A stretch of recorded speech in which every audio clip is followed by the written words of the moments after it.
All right, let's talk about God. You know the one? The big guy upstairs? The all knowing, all powerful, invisible spirit who's just like pure energy and goodness? That's Cap. Total, absolute, 100% certified Cap. What if I told you the OG God of the Bible, the one the first Israelites actually worshipped, wasn't some abstract concept? What if he was a dude, a physical being with a body that got tired, needed to eat, and Loki was kind of a messy drama queen who stole his best ideas from other gods? Yeah, you heard me. Today we're meeting the real God of the Bible, and trust me, it's about to get weird. This is the rational Farid. Okay, so first things first, the idea that the Israelite religion was super unique and that Yahweh was this totally new, one of a kind deity, it's a nice story, but historically, it's just not the case. Your boy Yahweh is what we call a Johnny come lately. He's basically a remix of a bunch of older, more established gods from the neighborhood. Check this out. Almost 2000 years before the Bible was even a thing, there was this Mesopotamian goddess named Inanna. She was a total chadet, legit, the most important deity for millennia. A poet wrote this about her: to destroy, to create, to cut apart, to establish, Inanna are yours. She had the power over everything. Fast forward a couple thousand years, and another poet says the exact same thing, but about Yahweh. It's like he saw Inanna's profile and was like, bet I'm putting that on my resume. And it's not just the powers, it's the plot lines.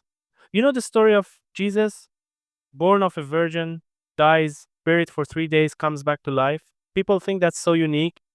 Bro, the dying and rising god trope was all the rage in ancient Syria. The god Baal gets killed, swallowed by the god of death, and guess what? About 3 days later, he's back. It's a W for Baal. This stuff was happening way before the New Testament was even a rough draft. Yahweh and his crew were not cooking, they were just reheating leftovers. So, if Yahweh wasn't original, what was he? Well, he had a body, and bodies have needs. Which brings me to the most important point: God gets hangry. You know the story of Noah's Ark? God gets super pissed at humanity for being well, for being human.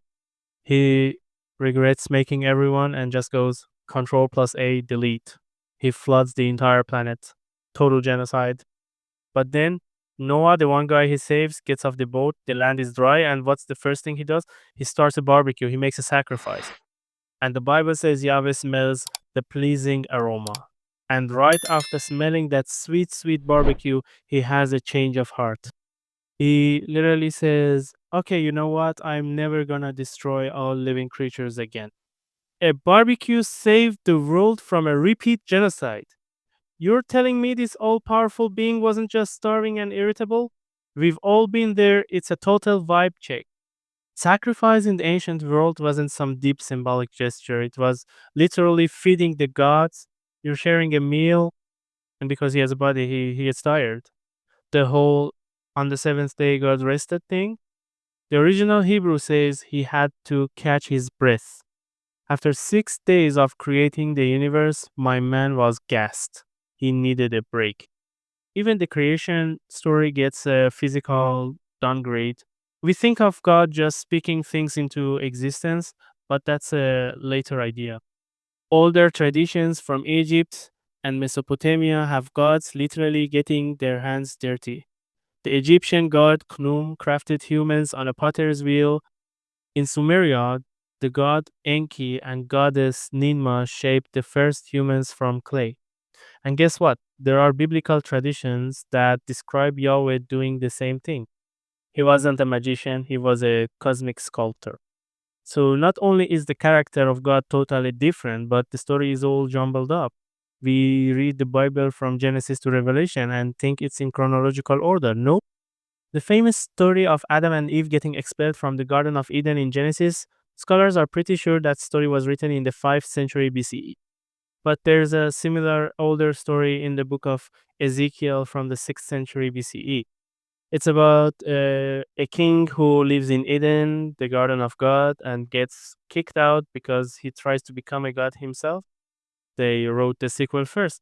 It's like watching The Empire Strikes Back before A New Hope. It changes everything. And all those things people claim are unique proof of the Bible's divine origin, the 7-day week. Bro, that was common all over the ancient world, probably because you could see 7 planets with the naked eye. It's not some divine blueprint, it's just basic astronomy. They saw 7 bright things moving in the sky and went, yeah, seven's a good number. So what happened? How did we get from this physical barbecue loving Johnny come lately God to the invisible immaterial super spirit of today? It was a long process, a cultural and theological glow up. As ideas about philosophy and the divine changed, especially with Greek influence, the idea of a god with a body became kind of cringe, a bit embarrassing. So the scribes and theologians started editing. They reinterpreted, they smoothed over the physical descriptions, and they slowly disembodied Yahweh, turning him into a more abstract philosophical concept. They turned a person into a principle. So the next time someone tells you about the God of the Bible, you can be like, which one? The remix who gets tired and loves a good steak, or the later philosophical ghost version? It's legit crazy, no cap. Anyway, that's gonna cost you one subscribe.